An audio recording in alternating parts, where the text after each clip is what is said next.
and today we're doing something a little bit different. We're making some natural body care. Now, some statistics say that women come into contact with more than 200 chemicals before they even have breakfast, and that's through things like toothpaste, mouthwash,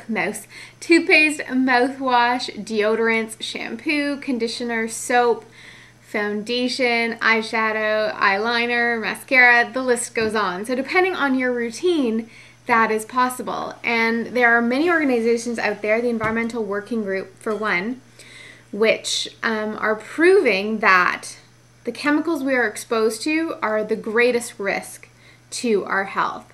And in my opinion, changing up our cosmetic products seems like a very simple change. The challenge then is, what do you get?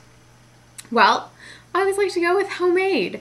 So my beauty routine is pretty simple. I actually don't do anything. But if I were to, I would start maybe with a homemade astringent, which is what I'm going to show you how to make today.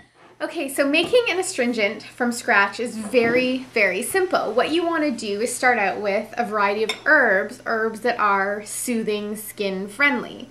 Now, on my website, I'll give you some information about the different herbs as well as in my natural body care tutorial, but it's easy to just Google herbs for skincare and you'll get a whole list designed for specific skin types. So what's going into my astringent? I have some rose petals, rose hips, which are really rich in vitamin C and antioxidants, which we know is good for our skin. I've got some chamomile and calendula, both very soothing, also antiseptic and antibacterial. I have lemon peel, which acts as an astringent, also very rich in bioflavonoids and vitamin C. I have a little bit of lavender, which is soothing. And I'm going to use lemon balm as my base herb. So I use the most lemon balm in it. For the liquid that's in here, I use straight cider vinegar. So what I've done is I put my herbs into the jar, poured cider vinegar in to cover them by about 1 inch, and the herbs will expand. And for the last 2 or 3 weeks, every morning and every evening, I was giving my herbs a little shake. It's very similar to making medicinal tinctures. I kept this by my fridge, beside my fridge where it was warm, and gave it a little shake, and now all the constituents from these herbs have been drawn out into the cider vinegar. You will then separate out the herbs from what's called the menstruum, the liquid that's left behind. And that becomes the base of your toner. So you can strain it either using a sieve, or my personal preference, the nutsack. So what I'm going to do is just pour this herb mixture with the vinegar into the bag, strain this out.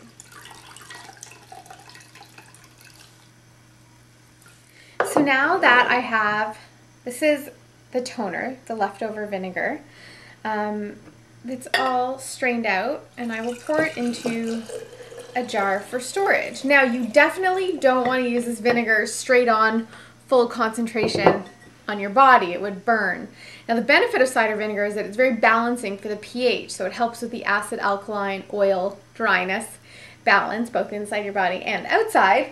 But what you want to do is use about 1 part of the cider vinegar mix to 10 parts water. So we'll pour a little bit of this in the bottom of the jar, and we'll top it up with just pure filtered water. And should we choose to, we can add a few drops. I'm going to add a few drops of lavender essential oil into my toner mix. And it's done. So if you have an old bottle from toner, you can pour it into there if you want, you know, a squeeze bottle or whatever. I always recommend glass. After a steam, after a wash, to cleanse the pores of your skin. After you remove your makeup, you cleanse it, tonify. It's all good. Now, the other thing you can do with this is it can be an amazing hair rinse. The cider vinegar works really well, also balancing the pH in your hair. So this will store indefinitely. Just label what it is, the date you made it, and then keep the diluted supply in your bathroom for easy cleansing access. Like that, you've made your own facial toner. Now, this makes a great gift, stores indefinitely, and by making your own toner, you have just eliminated upwards of 10 chemicals that you may have been in contact with maybe once, maybe twice a day if you're using your toner twice a day. So there is one very easy natural body care switch. Enjoy!